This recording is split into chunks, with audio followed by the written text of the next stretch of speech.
자, 오늘 우리 모두가 신앙 안에서 많이 들었어도 잊어버리는 이런 증세를 좀 고치면 좋겠다라는 생각으로 함께 빌립보서 말씀을 나누려고 합니다. 어떤 60대 할머니가 그 의료 기술을 다 동원해 가지고 아기를 낳았어요. 근데 아기를 낳아서 병원에 입원해 있고 얼마 있다가 집에 퇴원을 했는데 집안이 좀 큰 집이었어요. 의료비를 많이 들 정도로 그렇게 그 늦은 나이에도 할머니가 아기를 낳았으니까요.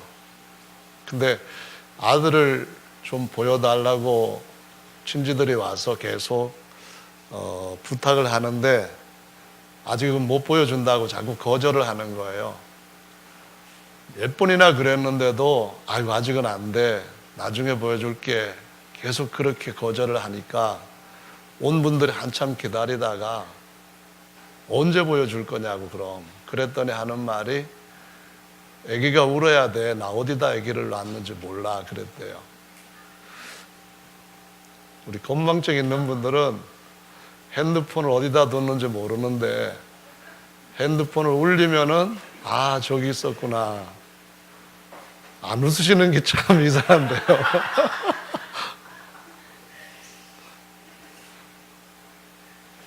그래서 아기가 울면은 여기 아기가 있었네 하고서는 보여주려고 울 때를 기다렸대요. 너무 썰렁해서 웃질 않으시는 것 죄송합니다. 오늘 이 본문 말씀에서 보시면은 우리가 예수님을 믿고 공동체 생활을 하면서 어떤 경우에는 내가 갖고 있는 이러한 그 은혜를 다른 사람한테 나누고 싶어하는 마음이 생기게 되죠. 사실은 몸이기 때문에 몸 안에 있는 지체들이 서로 나누는 것이 정상이죠. 그래서 한 몸이 서로 연합하고 상합해서 그리스도 안에서 자라가야 되는 거거든요. 그래서 그리스도 안에서 무슨 권면이나 사랑의 무슨 위로나 또는 성령의 무슨 교통함 또는 교제함이라고도 할 수 있고요. 그 다음에 긍휼히 여기심이나 자비나 이런 것들 우리에게 다 필요한 거잖아요. 그러니까 이런 것이 있을 때에 이것을 다른 사람하고 같이 나누면은 몸 전체가 더 복을 공유하게 되니까 기쁨은 커지고 또 짐은 점점 가벼워지고 나눠지게 되니까 좋은 것인데 그렇게 하기 위해서는 어떻게 해야 되느냐 하는 말씀을 지금 하고 있는 것이죠. 그래서 사도 바울이 빌립보 교회에게 가르친 말씀을 통해서 우리도 교훈을 받을 수가 있겠는데 그와 같은 하나님 안에서의 형제들의 교통 또는 형제들의 사귐을 위해서 제일 먼저 해야 되는 것은 그 기록된 2절 말씀을 보시면은 마음을 같이하여 같은 사랑을 가지고 뜻을 합하며 한 마음을 품어라고 말씀을 하고 있습니다. 첫 번째는 이것이 정말 중요하다는 거예요. 뭐라고 했어요? 다시 한번 봅시다. 보니까 마음을 같이하여 같은 사랑을 가지고 뜻을 합하며 한 마음을 품어. 이 마음이 어떠하냐에 따라 가지고 우리의 권면이 더 모든 사람들한테 복을 끼칠 수가 있는 반면에 이 권면이 오히려 그렇지 못하고 역효과를 낼 수도 있다 하는 것을 보여주시고 있습니다. 좋은 것인데도 불구하고 저와 제 아내가 서로 나눌 때에 어떻게 나누냐에 따라서 달라지거든요. 가끔 가다가 제 아내는 저한테 짜증나는 말을 안 합니다. 그렇다고 자주 한다는 말도 아니고요. 무슨 표현인지도 잘 모르실 것 같습니다. 어쨌든 좋은 거라 할지라도 어떻게 나누냐에 따라서 정말로 기쁨은 갑절이 되고 슬픔이나 짐은 반이나 아니면 더 많이 나누어지는 그러한 일을 우리가 할 수가 있는 것이 그리스도 안에서 몸이요 하나님이 주신 복인데, 이걸 어떻게 해야 되느냐 할 때 제일 중요한 것이 마음을 같이하여 같은 사랑을 가지고 뜻을 합하며 한 마음을 품을 때에 가능해진다는 것을 보여주시고 있죠. 그 고린도 교회에게 사도 바울이 첫 번째 편지를 쓰면서 한 말씀을 보면은 이 고린도 교회가 은사들도 많이 있는 걸 볼 수 있습니다. 다른 어떤 교회보다도 은사가 많은 교회라면은 고린도 교회인데, 고린티아 조마이라고 하는 헬라어는 고린도 사람들처럼 엉망진창의 그런 뜻을 갖고 쓰여지는 말이 되었습니다. 고린도 사람들의 삶의 형태를 보고 생각하는 행동 거지를 봤을 때 고린도 사람들은 그런 사람들이다.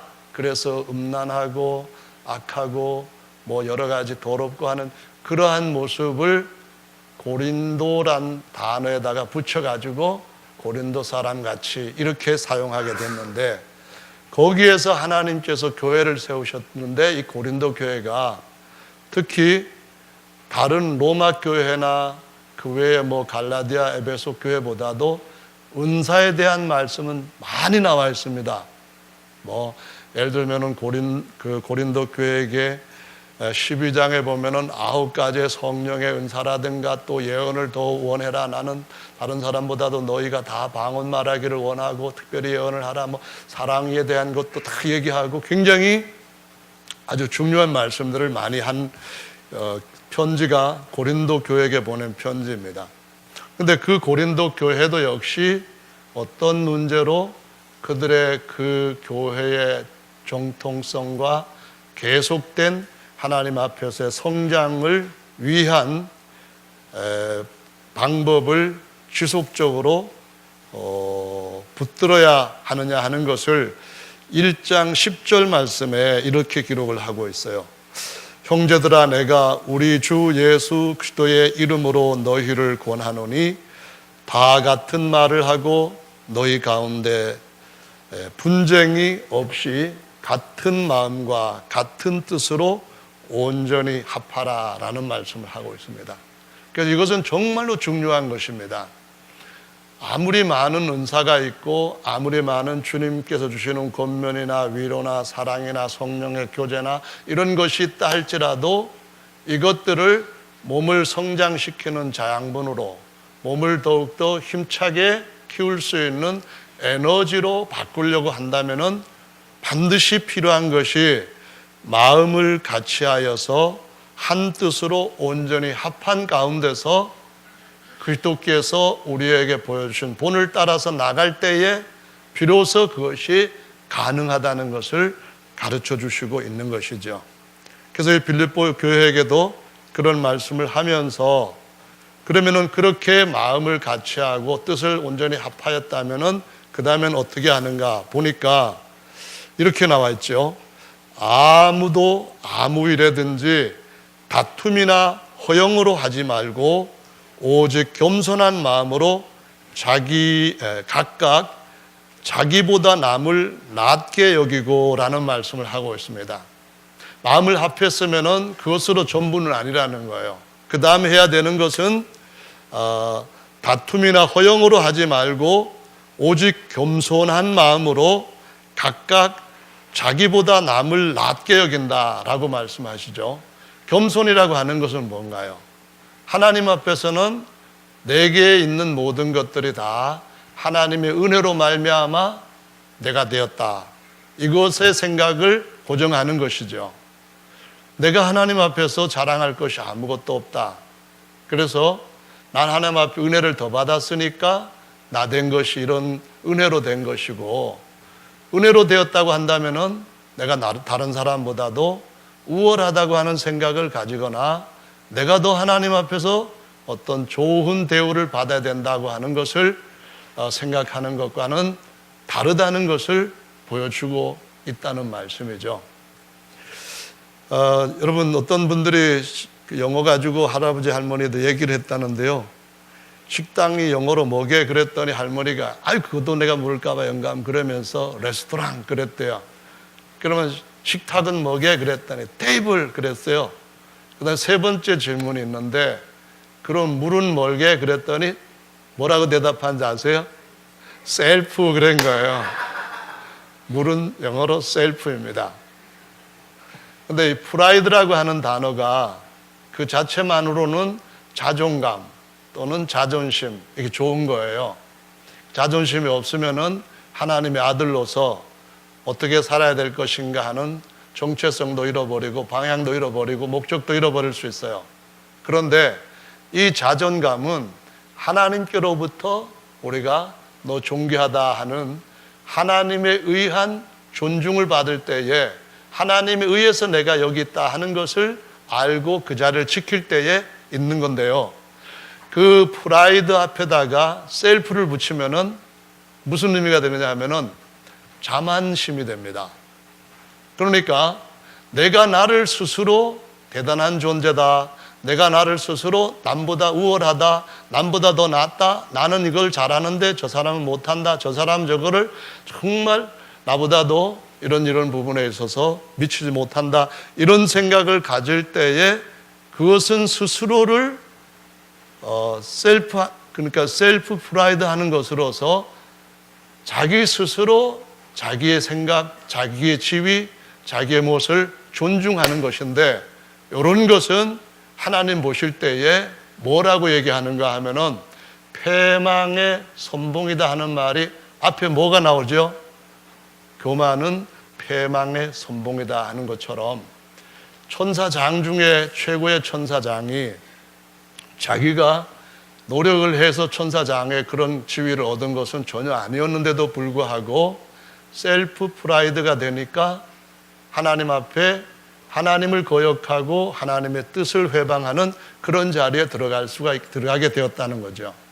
그래서 그런 자들이 계속해서 우리 속에 어떤 충동죄를 하고 있다고 하는 사실을 우리는 알고 잊어버리시면 안 된다는 거예요. 애가 우는 소리가 날 때 애가 여기 있다지 말고 하나님의 말씀이 항상 우리 안에서 우리 자신을 잘 컨트롤하고 이끌어갈 수 있도록 우리를 붙들어 줄 수 있도록 그 말씀을 상기하고 기억을 하고 계속 그것을 우리가 말씀을 되새김질하는 것처럼 하는 삶을 사는 것이 정말 하나님 앞에서 그리스도인으로 사는 데 있어 중요하다는 것을 보여주시고 있는 것이죠. 아멘. 그래서 하나님 앞에서 우리가 어떠한 은혜를 받고 하나님으로부터 어떠한 권면을 가지고 형제들을 서로 세우고 형제들에게 은혜를 끼치고 할 때 그때 항상 우리가 하나님 앞에서 이 빌립보 교회에게 또는 고린도 교회에게 사도들이 예수님으로부터 받아서 예수님의 본을 보고 가르쳐준 이 말씀을 잊지 않고 따르도록 힘쓰는 것이 저와 여러분이 평생에 노력하고 점점 더 해야 될 일인 줄로 믿습니다. 오늘 저 보니까 예성이가 더 멋있는 아주 모습으로 왔는데 머리를 깎아서 멋있는 게 아니라 아마 태권도 검은띠가 돼가지고 이제 아주 엄청 멋있어진 것 같은데요. 주님 앞에서 우리가 계속해서 단을 높여가는 것처럼 십자가의 도가 태권도 못지않게 모두가 배워가야 할 하나님 앞에서 항상 승단 심사를 하는 것 같은 그런 마음으로 훈련되어져 가야 할 그런 부분이라고 이 빌립보 교회에게 말씀하시고 또 우리 교회에게도 말씀을 하시는 줄로 믿습니다. 그래서 이것이 겸손해지고 온유로 다툼 없이 하나님 앞에 이러한 은혜를 나누게 될 때에 4절 말씀은 뭐라고 하는가 하면은 각기 자기 일을 돌아볼 뿐더러 또한 각각 다른 사람들의 일을 돌아보아 나의 기쁨을 충만케 하라 하셨죠. 그 말은 정말로 우리 전체에게 은혜를 끼치는 그런 아주 귀한 은혜 우리 모두가 같이 받을 수 있어야 되죠. 받을 수 있어야 되는데 그런 은혜를 끼치기 위하여서 그 은혜를 전달하는 사람의 온유와 겸손의 태도는 과연 예수님께서 하셨던 것 같은 그러한 방법, 그 길을 사용을 하는가? 거기에 익숙하지 못해서 어쩌면은 아직까지 그런 부분의 훈련을 더 해야 될 것인가? 이것을 생각하게 하는 것이죠. 내가 이런 은혜를 전달할 때에 이건 정말 하나님께로부터 온 귀한 은혜인데 이 은혜를 받을 때에 모두가 하나님 앞에서 정말 하나님이 나를 사랑하셔서 이러한 은혜를 주시는구나 이렇게 느끼게 되고, 또 이런 은혜를 내가 미처 깨닫지 못했는데 내가 가까이 하는 이 교회의 지체들로부터 내가 듣지 못했던 주님의 은혜를 듣게 하시는구나 해서 지체들에 대한 감사, 하나님께 대한 감사와 지체들에 대한 감사, 이런 마음이 우러나올 수 있도록 하는 것이 바로 우리가 그리스도인으로서 계속 십자가의 도를 더 성숙시켜가고 더 온전하게 다듬어가는 것이라고 생각이 됩니다. 그래서 오늘 이 본문 말씀에 있는 것을 우리가 한평생 예수님 앞에서 계속 숙련하는 사람으로 연습하고 또 연습하고 또 연습하기를 원합니다. 아멘. 이어지는 6절 말씀부터 12절까지를 같이 읽어보겠습니다. 시작. 다시 5절 말씀부터 12절입니다. 시작.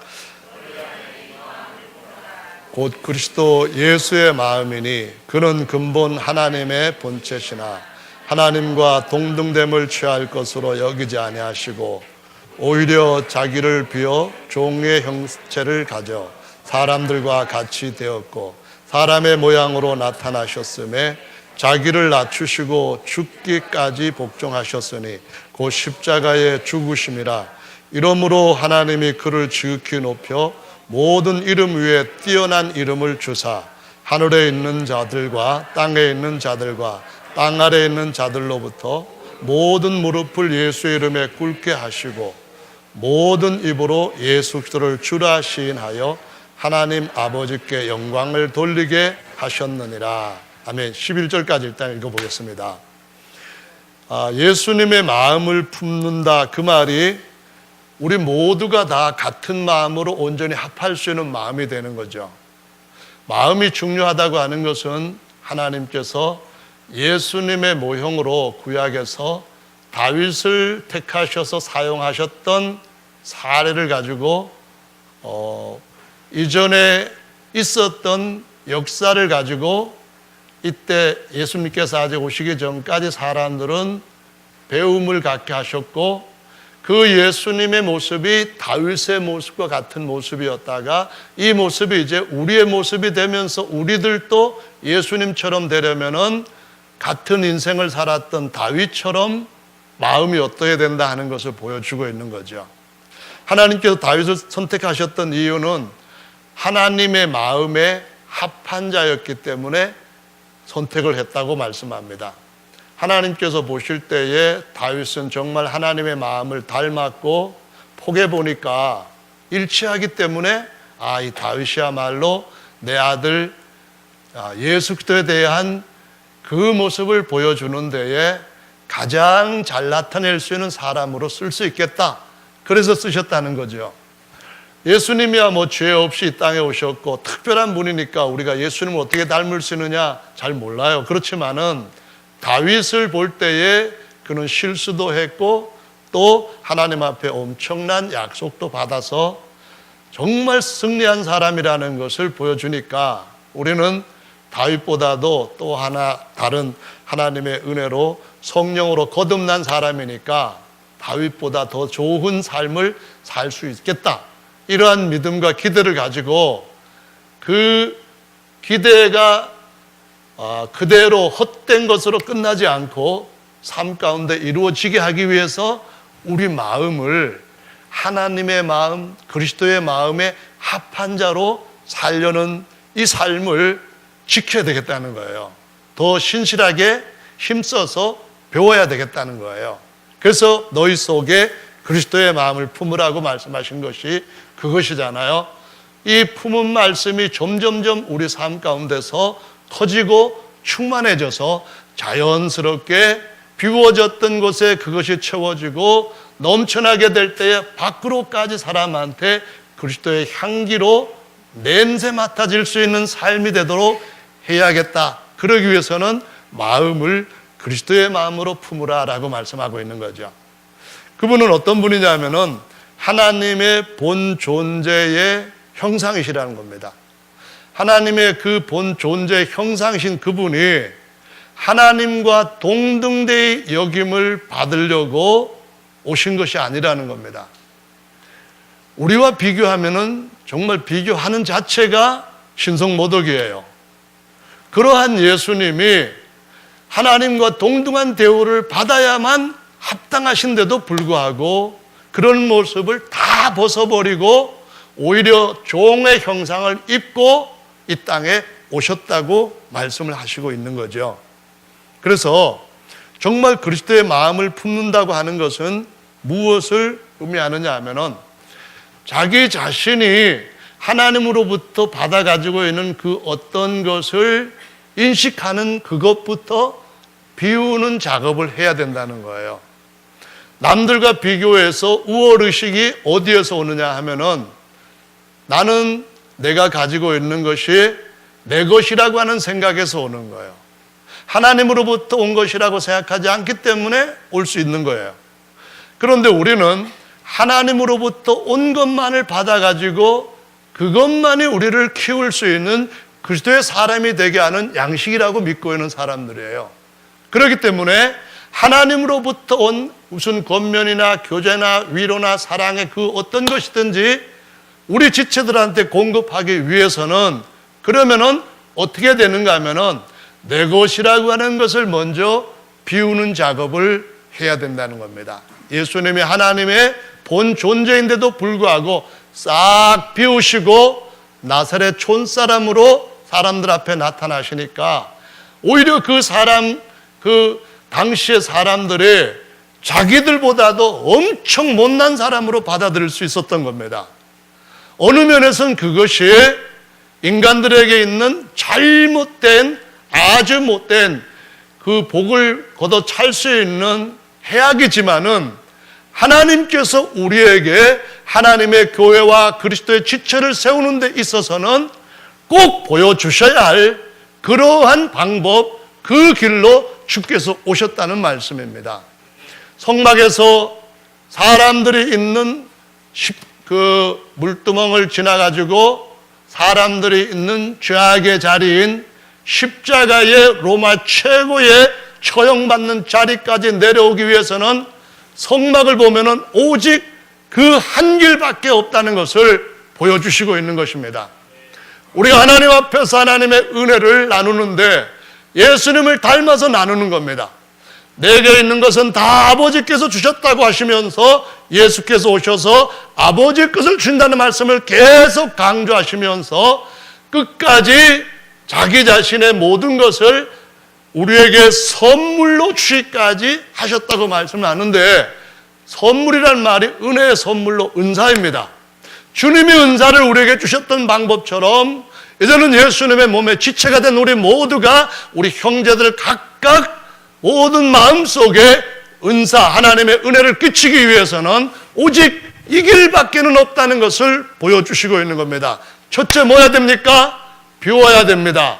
내가 지금 누구보다도 잘하고 있다고 하는 그 생각을 비우는 그것이 바로 주님 앞에 더 큰 은혜를 받을 수 있는 유일한 길인 줄로 믿어야만 합니다. 다음 비우고 난 뒤에 그 다음은 다른 사람들의 나를 용납할 수 있도록 종의 형상 아니면은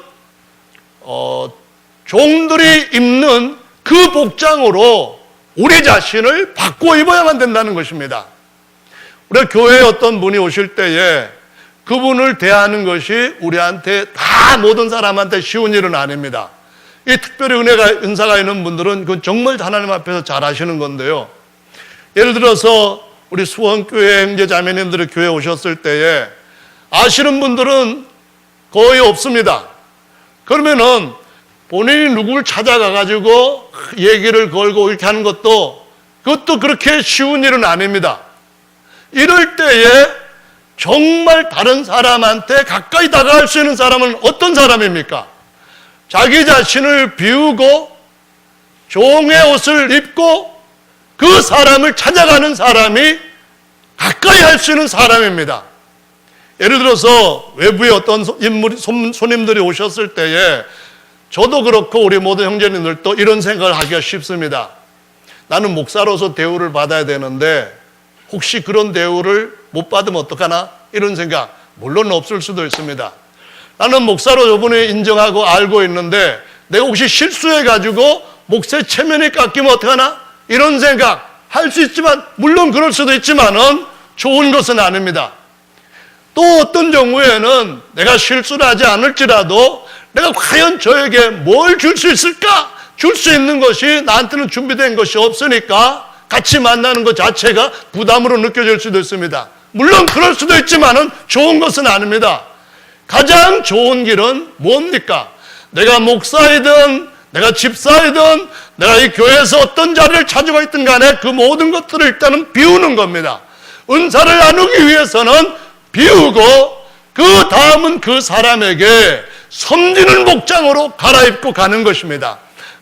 그때의 마음을 품고 그리스도께서 하셨던 것처럼 내가 어떤 존재든지 어떤 신분으로 대우받기를 원하든 간에 모든 것들을 비우고 나는 그저 당신이 원하는 것을 할 수 있는 대로 내가 섬김으로 하겠습니다 하는 종의 복장을 입고 나갈 때에 이것은 누구에게나 점점 더 잘할 수 있는 주님께서 가르쳐 주신 방법인 줄로 믿습니다. 이거는 중요합니다. 이것은 우리가 이 세상을 그리스도에게로 이끌기 위해서 반드시 알고 숙련되어야 할 주님의 도인 줄로 우리는 믿어야만 합니다. 그래서 주님 말씀하시기를 끝까지 자신의 그 모든 것들을 아버지 뜻에 복종시켰다라고 말씀을 합니다. 우리는 아버지께서 내게 주신 것들을 나누어주는 일을 위하여서 통로로 사용되어지고 있습니다. 우리는 하나님 아버지께서 우리에게 채워주신 것들을 다른 사람들한테 전달하기 위해서 그릇들로 사용되어지고 있습니다. 그렇다면 우리는 끝까지 하나님 아버지께서 내가 그리스도처럼 종로로 탈 때에 주님께서 친히 그 남은 일들을 그분이 맡은 일들을 하실 것이라고 하는 믿음과 기대를 가지고 섬기는 일을 우리가 할 수 있는 그 자리까지 끝까지 할 때에 주님은 어느 때든지 주님의 시간에 역사해 주실 줄로 믿습니다. 아멘. 그래서 이것이 오늘 본문에 보시면은 주님이 자기 자신을 낮추시고 죽기까지 아버지 뜻에 복종함으로 사람들을 섬기는 일을 하셨다고 가르쳐 주시는 것입니다. 요한복음 13장의 말씀에 보면 예수님께서 십자가에 달리기 직전에 최후 만찬을 하실 때 6월절 만찬 석상에서 일어나셔서 겉옷을 벗으시고 수건을 두르시고 물을 떠다가 제자들의 발을 씻기셨다라고 말씀합니다. 그러면서 너희가 이것을 알고 행하면은 복이 있을 것이다 라고 말씀하십니다. 예수님은 태어나셨을 때나 6월절 만찬을 잡수실 때나 승천하셨을 때나 똑같이 하나님의 본 존재 형상이십니다. 그럼에도 불구하고 그분이 하나님으로서 대우받은 것을 다 내려놓으시고 비우시고 끝까지 나는 너희 중에 섬기는 자로 있느니라 라는 말씀으로 누가복음 22장 말씀에서 아주 중요한 교훈을 우리에게 주시고 가셨습니다. 그래서 저와 여러분들이 주님 앞에서 이 믿음을 가지고 주님이 인정하시는 지도자는, 주님이 인정하시는 은사를 나눠주는 자는 그는 앞에서 땡기고 위에서 굴림하고 다 좋지만은 한 가지 분명히 잊어버려서는 안 되는 것은 모든 사람의 자기가 섬기는 사람의 종이 되어야 된다고 하는 사실을 꼭 기억하셔야만 된다는 겁니다. 내가 누구에게 섬긴다고 할 때에 정말로 내가 섬기는 마음으로 하는지, 내가 하나님의 은사를 그를 통하여 그에게 주는 하나님의 봉사자로 섬기면서 나는 그 사람에 대해서는 하나님의 봉사자인 나로서 그 사람에 대해서는 섬기는 종으로서 하고 있는지를 생각을 해야만 된다는 것입니다. 그렇지 않으면 허영과 다툼이 일어날 수가 있습니다. 그렇지 않으면 분열과 오히려 하나님께서 주시는 은사들이 하나님께서 쓰시고자 하시는 방법대로 쓰여지지 못하고 하나님의 은혜를 쏟아버리는 그런 결과를 가져올 수가 있다는 것이죠. 그래서 저와 여러분들은 주님이 섬기셨던 것처럼 때가 오면은 주님께서 높이신다는 말씀처럼 오늘 본 말씀에 죽기까지 순종하셨을 때에 주님이 그를 높이사 하늘에서 가장 뛰어난 이름을 주셨던 이것을 생각하시면서 주님 봉사자로서 주님 백성들을 섬길 때에 꼭 주님이 나를 진짜 높이시는 때는 셀프 프라이드가 아니라 주께서 나를 높이시는 때라는 믿음을 갖고 사도 베드로가 교회에게 가르쳐준 말씀도 늘 잊지 않도록 기억을 해야 되겠습니다. 베드로 전서 말씀 5장을 보시면은 나도 장로된 자인데 너에게 권한다라는 말씀을 하면서 장차 나타날 영광에 참여할 자라고 하는 소망을 갖고 말을 합니다. 하나님의 양무리를 치되 부득이함으로 하지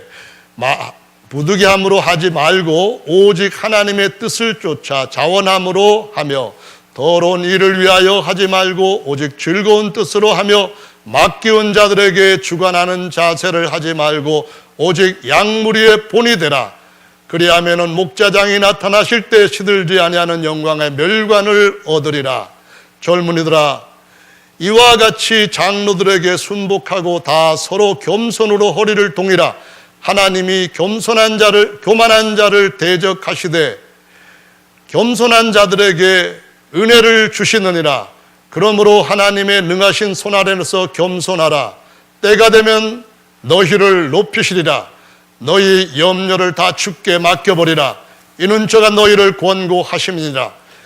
근신하라, 깨어라. 너희 대적 마귀가 우는 사자같이 두루 다니며 삼킬 자를 찾나니 너희는 믿음을 굳게 하여 저를 대적하라. 이는 세상에 있는 너희 형제들도 동일한 고난을 당하는 줄을 너희가 알미라. 베드로는 이렇게 말씀합니다. 사단 마귀를 대적하라. 그가 두루 돌아다니면서 삼킬 자를 찾고 있다. 이것은 무엇을 의미하느냐 하면은 우리의 마음이 정말 하나님 앞에서 주관하는 자세가 아니라 섬기는 자세로 은사를 나눠야 된다는 것을 보여주고 있는 것입니다. 찬송을 인도할 때도 또는 간증을 할 때도 누구에게 막 이렇게 끌어가는 방식으로 할 수도 있지만은 정말로 자신이 받은 하나님의 은혜를 상전을 섬기듯이 주인을 섬기듯이 공경하는 마음으로 할 수도 있다는 것입니다. 무엇이 하나님의 은사를 우리 모두에게 더욱더 기쁨으로 즐거움으로 받아서 그것을 같이 누리게 하는 방법입니까? 이 방법을 우리 모두가 하나님 앞에서 정말 주님께서 우리를 최고로 높일 수 있는 그런 방법을 찾아서 배워가야 되고 훈련해야 되는 줄로 믿으시기를 바랍니다. 다윗은 하나님 마음에 합한 사람이었지만 두 가지로 하나님 앞에 책망을 받았습니다. 하나는 우리아와 밧세바의 사건입니다. 그 아내는 그 아내한테는 간음을 하고 그 남편은 전쟁에 깊숙이 보내가지고 죽이는 죄를 지었습니다. 근데 그 죄를 하나님께서 책망하시고 심판하셨지만은 그 외에 또 다른 더 큰 심판이 이스라엘 전체에게 지도자이기 때문에 왔던 것이 있습니다. 그것이 바로 군대의 수를 세는 일이었습니다. 내가 얼마만큼 강한 사람이고 큰 사람인가 하는 것을 군대가 보여주었기 때문에 그 수를 가지고 자신의 능력을 나타내고 자신의 권세를 나타내려고 했을 때 하나님께서 7만 명이라고 하는 이스라엘 백성들이 연병의 죽음을 당하는 일을 겪게 하셨다는 것을 볼 수가 있습니다. 그럼 우리가 어떻게 됩니까? 은혜를 공급받아서 은혜를 나누자고 할 때에 어떤 방법으로 하나님 앞을 나눠야 됩니까? 이것은 내 자신의 어떤 것을 높이고 스스로 그것을 인정하는 것이 아니라 하나님께서 더 큰 것을 인정할 걸 기다리면서 이 땅에서는 그 은혜가 필요한 사람들한테 주인처럼 상전처럼 섬기는 마음으로 해야 된다는 것을 보여주시고 있는 것입니다. 아멘. 이것은 그 하나님께서 우리에게 어느 지체를 통해서 말씀을 주실 때에 그 말씀은 그 방법으로 나갈 때 이것이 사람의 말이 아니라고 하는 것을 깨닫게 됩니다. 집사님이 설교하셨지만 그 집사님의 설교가 아니라 하나님께서 내게 하시는 말씀이라는 것을 알게 되고 에베소서 5장 20절 21절 말씀처럼 너희는 서로 그리스도의 앞에서 복종하라는 말씀처럼 서로 각자에게 복종하라는 말씀처럼 하나님의 음성으로 듣게 되고 하나님의 권위 앞에 서게 되고 하나님께서 쓰시는 사람 앞에 서게 되기 때문에 하나님은 그를 높이실 것이고 하나님은 어떤 자를 일으켜 세워서 치료하실 것이고 하나님은 그에게 더 큰 복을 주시는 일을 계속 이어가실 줄로 믿으시기 바랍니다. 이것이 우리의 목표입니다. 이것이 바로 하나님께서 자기 교회를 세우시는 진정한 그리스도를 통해서 보여주시는 본의 방법인 줄로 믿으시기 바랍니다. 여러분, 누가 이런 얘기를 하든 간에 하나님께서 은혜를 주신 것을 하나님의 방법대로 전달하면은 딱 복종해야만 됩니다. 빌립보서 2장 12절 말씀처럼 너희들은 나 없을 때도 항상 복종하여 너희 구원을 이루라라고 말씀하셨는데 누구에게 하나님이 은혜를 주시고 권면을 주셨다 할지라도 그것은 하나님께로부터 온 것이니까 하나님을 복종하는 겁니다. 한번 보십시다. 형, 아버지가 밭에 가서 콩 심으래. 그러면은 야, 니까지 뭔데 나한테 그런 지시를 하냐? 네가 지금 네 꼬라지는 알아야지. 이런 대답을 할 수 있는 것은 잘못된 사람만이 할 수 있습니다. 그것은 동생의 명령이 아니라 아버지의 뜻을 전달하는 것이기 때문에 그 뜻을 알고 아버지께서 나한테 콩 심으라고 직접 말씀하신 것으로 받아들이는 것이 당연한 것입니다. 그 안에서 우리 모두는 우리가 각자 원하는 걸 따라서 행할 수가 있고 우리 스스로가 보지 못하는 것들을 다른 사람들이 보아야 하고 그렇게 본 것들을 다 상합하고 연합시켜서 그리스도 안에서 자라가야만 되는 것입니다. 그래야 몸 전체가 건강한 것입니다. 제 손은 건강할지라도 발이 이 모양이니까 잘 걷지 못하고 제가 여기서 그냥 이렇게 저 밖에 달려있는 의자 밀고 다니니까 무슨 병원 노래 하냐고 비웃는 형제 자매들도 있는 것입니다. 주님께서 우리 모두를 다 아름답게 쓰시고자 하시고 아름답게 쓰시고 있는 중에 있다는 것을 기억하시기 바랍니다. 그래서 이 이후에 이어지는 빌립보 말씀을 보면은 이렇게 기록이 되고 있습니다. 빌립보서 2장 말씀입니다. 이번에는 13절부터 18절까지 읽어보겠습니다. 찾았습니까? 찾습니다. 찾았으면 읽어보겠습니다. 시작.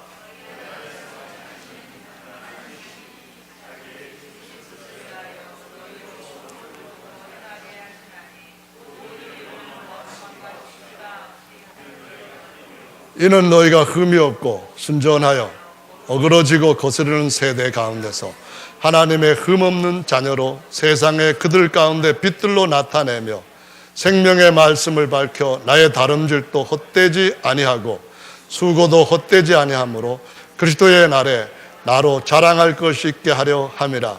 만일 우리 믿음의 재물과 봉사 위에 내가 나를 관제로 들을지라도 나는 기뻐하고 너희 무리와 함께 기뻐하리니 이와 같이 너희도 기뻐하고 나와 함께 기뻐하라. 하나님은 우리 속에 자신의 소원을 두시고 행하게 하신다고 말씀하십니다.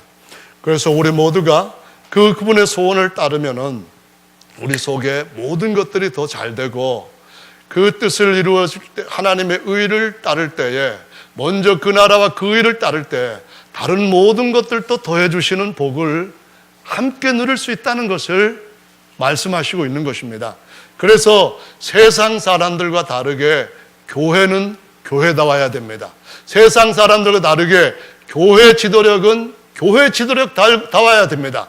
세상의 어떤 성공의 목표를 위하여서 누구 하나를 희생해도 그거 괜찮다고 하는 그런 생각들을 멀리하고 오히려 그리스도께서 여기는 한 사람, 그 중에서 가장 약한 사람이라 할지라도 그 사람은 천하보다도 더 귀한 존재라고 하는 생각을 가지고 우리가 주님 앞에서 주님이 우리를 존중히 여겨주신 것처럼 모두를 세워서 주님처럼 더 온전한 사람으로 하나님이 기뻐하신 일꾼으로 쓰여지는 인생을 볼 때에 이것이 바로 바울이 기뻐하고 기뻐했던 그의 기쁨이라는 것을 느끼게 될 줄로 믿습니다. 바울은 말합니다. 너희의 제사와 너희의 제물 제사와 너희들이 제사장으로 섬기는 그 봉사 위에 내가 나를 관제로 드릴지라도 이 말씀합니다. 관제란 말은 주된 제사를 드리는데 거기에다가 포도주를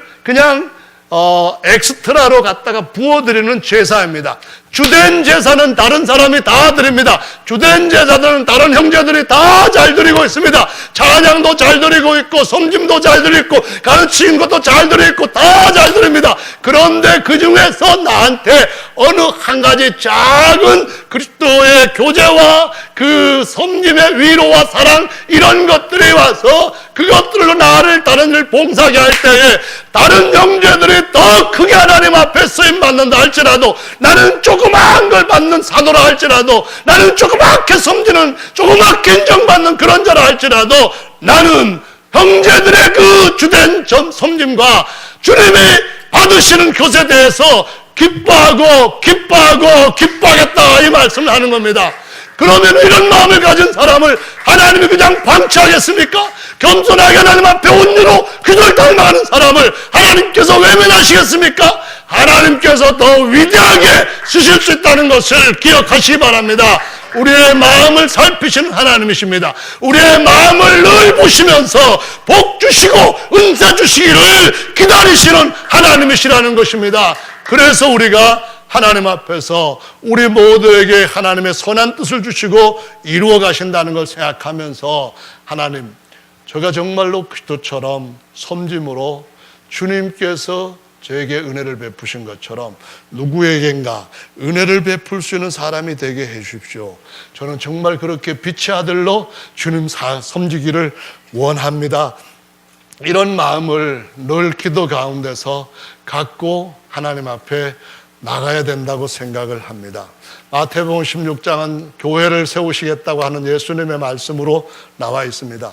그 예수님께서 베드로의 고백 앞에 칭찬을 하시면서 내가 너를 천국 열쇠를 주는 내 최고의 수제자로 삼겠다 하는 말씀을 하신 것과 같은 것입니다. 그런데 예수님께서 그 베드로한테 그 말씀을 하시고 난 뒤에 내가 3일 동안 죽어서 무덤에 있다가 다시 부활해야 된다 그랬을 때에 왜 죽기는 죽느냐고 베드로가 그 영어 성경에서나 다른 번역에서 보면은 예수님을 책망을 했다고 말씀합니다. 도대체 정신 있는 소리를 하느냐 이런 식으로 주님 앞에 어느 정도 대드는 말을 했다고 말씀합니다. 죽는다고 하는 것은 주님께서 우리를 위해서 섬기는 최선의 방법이라는 걸 보여주십니다. 나는 죽고 그리스도께서 사시는 것이 아니라고 한다면은 우리는 삼킬 자를 찾아다니는 뱀 앞에 어느 땐가 다윗처럼 잡힐 수 있는 위험한 자리에 있다는 것을 보여주시고 있는 겁니다. 누군가가 박수를 치면서 누군가 나를 잘 대우해 준다고 생각할 때에 그 자리가 위험한 자리라는 것을 항상 그리스도인들은 생각해야 됩니다. 내 스스로 내가 대단한 자리에 있다고 하는 나는 하나님 앞에서 정말로 무엇인가 잘하고 있다는 우쭐한 생각이 들어올 때 지금 사단이 삼기 위해서 흔들고 있다는 사실을 기억해야만 됩니다. 주님 앞에 겸손하고 백성들 앞에 온유함 섬김으로 주님을 섬기는 자는 주께서 더 크게 더 위대한 주님의 그릇으로 사용하실 줄로 믿으시기 바랍니다. 마태복음 16장에서 그 말씀을 하시고 난 뒤에 교회라고 하는 단어가 18장에서 두 번 또 나옵니다. 거기에서 18장의 말씀에 보시면은 1절 말씀부터 그 뒤에 이어지는 13 4절 말씀까지 무슨 얘기가 기록되어 있는가 하면은 극히 작은 소자 하나를 어떻게 대하느냐에 따라서 천국 갈지 못 갈지 그걸 따라 주님께서 결정하시겠다는 말씀을 합니다.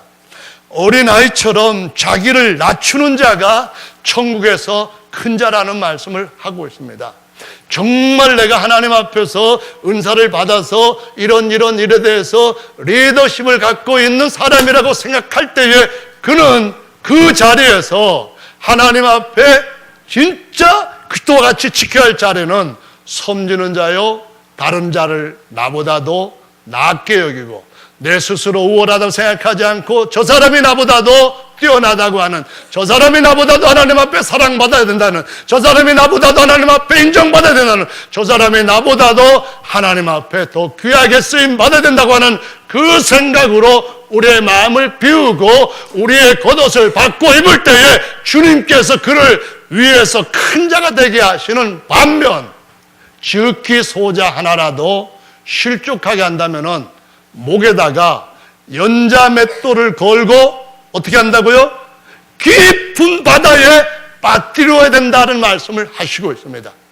깊은 바다에 이만한 연자맷돌을 목에 걸고 집어넣어야 된다는 말씀은 정말 무서운 말씀입니다. 교회 안에서는 지극히 작은 자라 할지라도 주님의 핏값으로 사신 정말 값진 존재라는 생각을 갖고 그를 섬기되 나는 그보다도 못한, 그는 나보다도 더 하나님 앞에 귀한 자라고 하는 생각을 가지고 살아가는 것이 그리스도인으로서 배워야 할 아주 중요한 십자가의 도인 줄로 믿으시기 바랍니다. 빌라델피아 교회가 마지막 때 회복한 흠없는 교회입니다. 오늘 주일학교 학생들이 시험을 쳤는데 의찬이는 70점 맞고 그 다음에 또 누구는 또 의찬이만 70점이라 하면 또 의찬 엄마가 화가 나갈 것 같은데 모르겠습니다. 또 누구는 70점 맞고 누구는 100점 맞고 그랬대요. 보니까 형제 사랑의 의미의 교회가 뭐냐 이런 질문도 있었던 것 같아요. 빌라델피아 교회. 의찬은 순서를 바꿔가지고 하나에 10점짜리인데 3개가 뽕뽕뽕 날아갔더라고요. 다 잘했는데 조금 바꿨더니만 100점이 아니고 70점으로 바뀌어진 거예요. 근데 형제 사랑의 교회라고 하는 것은 무엇을 의미하는 겁니까? 요셉은 예수님이 다시 오셔서 우리를 그 앞에 세울 그러한 마지막 때에 주님 앞에 서야 될 우리 모습을 미리 보여준 거잖아요. 요셉의 진짜 동생이 자기 친엄마에게서부터 나온 동생이 베냐민인데 베냐민을 데리고 오지 않으면은 그 요셉의 마음이 불편해가지고 견딜 수가 없는 거예요. 반드시 베냐민을 데리고 오게 했는데 생사를 확인하고 난 뒤에 베냐민 그 식탁에다가 다른 형들보다도 5배 음식을 쌓아놨대요. 그리고 난 뒤에 형제들의 얼굴을 봅니다. 하나님이 우리 가운데 누군가에게 더 은사를 많이 줄 때에 허영이나 다툼으로 인간적인 어떤 자신의 이익이나 자신의 신분을 생각해서 그걸 보면은 안 된다는 것입니다. 교회는 주님이 머리가 되신 교회이고 주님께서 나를 쓰시거나 다른 사람을 쓰시거나 주님이 선하신 뜻을 두시고 그것을 이루어 가시되 나는 거기에서 주의 뜻에 무조건 복종하는 자야 된다. 이 생각에서부터 벗어나지 않도록 해야 된다는 것입니다. 여기까지는 형제들이, 형님들이 성공을 했습니다. 근데 의도적으로 자기 동생 베냐민의 곡식 자루 안에다가 은잔을 처박아 놓고 보냈습니다. 곧바로 사신을 보내가지고 바로 너희들이 왜 우리 주인의 은잔을 훔쳐갔느냐 하고 이 은잔 훔쳐가는 사람은 종으로 삼겠다고 나옵니다. 그랬더니 형제들이 아닙니다. 그럴 리가 없습니다. 우리는 다 독실한 사람으로 하나님을 잘 섬기는 사람인데 그렇게 은혜를 입고 은잔을 훔쳐갈 리가 없습니다. 만약에 우리 가운데서 은잔이 나오면은 그 사람뿐만 아니라 우리 모두가 다 당신의 주인의 종이 되겠습니다. 그럽니다. 아니야, 그럴 거 없어요.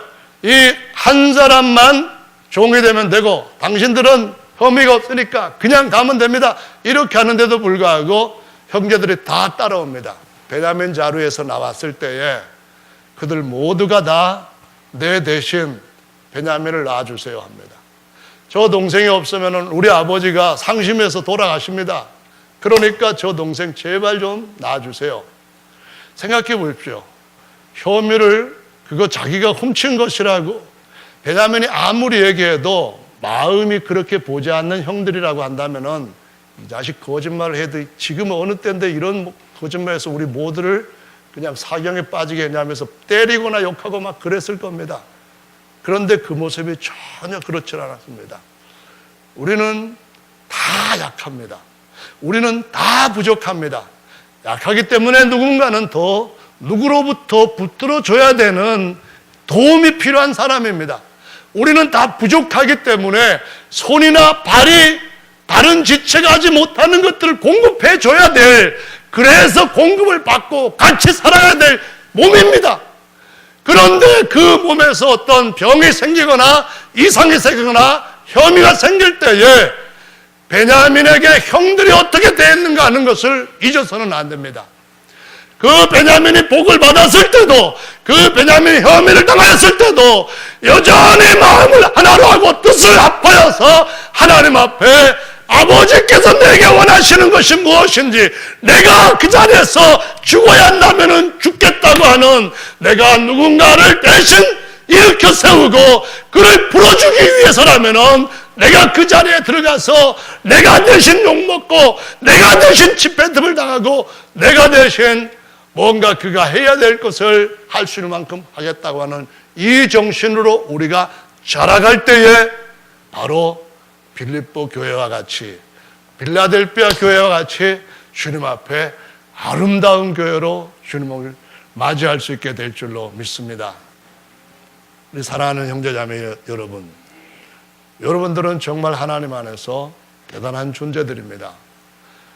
만약에 제가 오늘 전하는 말씀이 여러분한테 주님께서 저를 통하여서 무언가 말씀하셨다고 믿으신다면, 그러면은 여러분들은 주님 안에서 또 다른 특별한 새로운 세계 안으로 나아가게 될 것입니다. 하나님은 여러분들을 더 업그레이드 시키실 것이고, 하나님은 여러분들을 더 존귀케 하실 것이고, 하나님은 내 쓸만한 내 마음에 합한 자라고 하셔서 다윗과 같이 내게 준 약속을 내 후손들이 엉망진창이 되었다 할지라도 약속 나는 지켜주겠다 하시던 그 역사들을 계속 이어가실 줄로 믿으시기 바랍니다. 앞으로들 나오셔서 주님 앞에 다 같이 함께 기도하는 시간 갖겠습니다.